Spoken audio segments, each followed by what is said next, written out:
Assalamualaikum warahmatullahi wabarakatuh.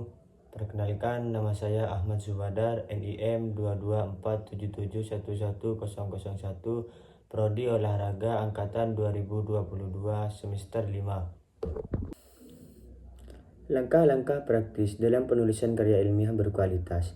Menulis karya ilmiah yang berkualitas tinggi memerlukan serangkaian langkah-langkah terstruktur dan disiplin. Dalam presentasi ini, kita akan mengeksplorasi 9 langkah praktis yang dapat dilakukan dalam menulis karya ilmiah. Yang pertama, memahami hakikat karya ilmiah. Memahami hakikat karya ilmiah di sini ada 3. Yang pertama tujuan, yang kedua karakteristik, yang ketiga terstruktur. Apa sih tujuannya dari memahami hakikat karya ilmiah? Tujuannya untuk menyampaikan temuan penelitian, analisis, dan pemikiran baru yang dapat berkontribusi pada perkembangan ilmu pengetahuan. Sedangkan yang kedua, karakteristik karya ilmiah harus objektif, logis, sistematis, dan didukung oleh bukti yang kuat.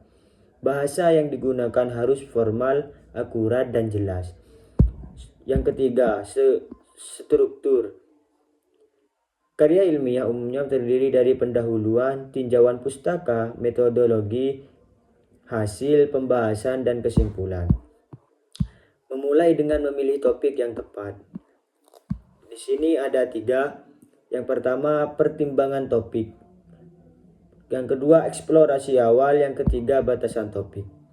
Pertimbangan topik, pilihlah topik yang menarik, relevan, dan memiliki potensi untuk menghasilkan temuan yang baru dan bermanfaat. Eksplorasi awal, lakukan penelitian pendahuluan untuk memahami ketersediaan sumber daya, celah dalam penelitian, dan isu-isu yang perlu dibahas. Batasan topik, tentukan lingkup dan batasan topik dengan hati-hati. Melakukan penelitian yang komprehensif. Di sini melakukan penelitian yang komprehensif ada 3. Yang pertama tinjauan literatur, yang kedua pengumpulan data, yang ketiga analisis interpretasi. Tinjauan literatur yang pertama ini eksplorasi dan pelajari sumber-sumber terpercaya seperti buku, jurnal ilmiah, dan laporan penelitian untuk memahami konteks dan isu-isu yang terkait dengan topik Anda. Pengumpulan data, gunakan metode penelitian yang tepat seperti wawancara, survei, atau eksperimen untuk mengumpulkan data yang relevan dan akurat. Analisis dan interpretasi. Lakukan analisis mendalam terhadap data yang dikumpulkan untuk menemukan pola, tren, dan wawasan baru dapat mendukung argumen atau kesimpulan Anda. Dalam menyusun kerangka karya ilmiah yang efektif yaitu ada 5.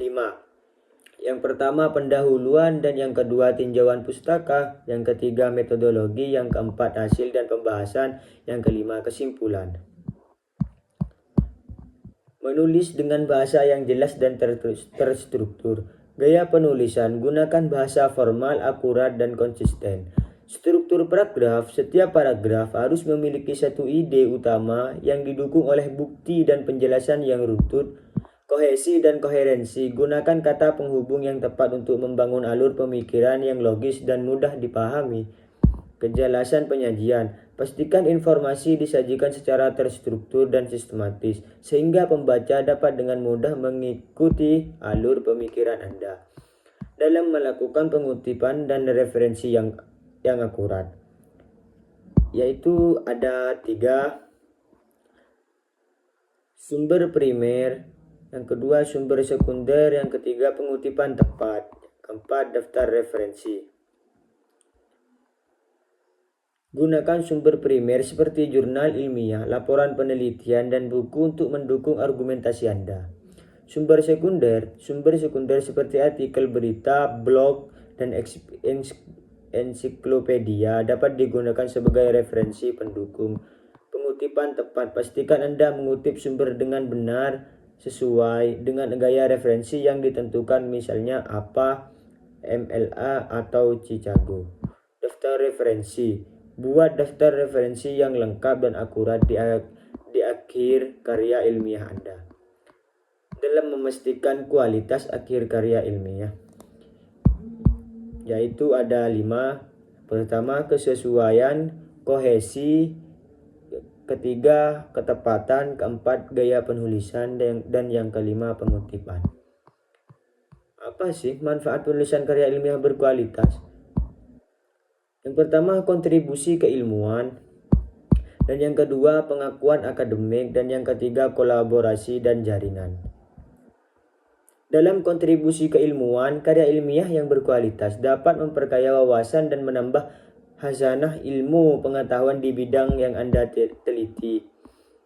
Pengakuan akademik yang nomor kedua, penulisan karya ilmiah yang baik dapat meningkatkan reputasi dan visibilitas Anda di komunitas akademik. Kolaborasi dan jaringan yang ketiga, karya ilmiah yang berkualitas dapat membuka peluang untuk kolaborasi dan jaringan dengan peneliti lain di bidang yang sama. Mungkin cukup sekian presentasi dari saya, kurang lebihnya saya mohon maaf. Assalamualaikum warahmatullahi wabarakatuh.